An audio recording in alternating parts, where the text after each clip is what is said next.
اللہ اس گناہ کو نہیں بخشے گا کہ کسی کو اس کا شریک بنایا جائے، اور اس کے سوا اور گناہ جس کو چاہے گا بخش دے گا، اور جس نے اللہ کے ساتھ شریک بنایا تو بے شک وہ رستے سے دور جا پڑا۔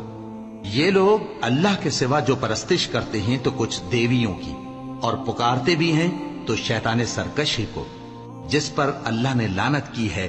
اور وہ اللہ سے کہنے لگا، میں تیرے بندوں سے غیر اللہ کی نیاز دلوا کر مال کا ایک مقرر حصہ لے لیا کروں گا، اور ان کو گمراہ کرتا اور انہیں امیدیں دلاتا رہوں گا، اور یہ سکھاتا رہوں گا کہ جانوروں کے کان چیرتے رہیں، اور انہیں سمجھاتا رہوں گا، تو وہ اللہ کی بنائی ہوئی صورتوں کو بگاڑتے رہیں گے۔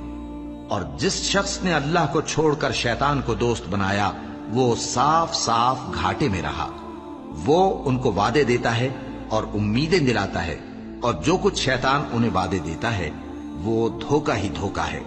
ایسے لوگوں کا ٹھکانہ جہنم ہے، اور وہ وہاں سے کوئی راہ فرار نہیں پا سکیں گے۔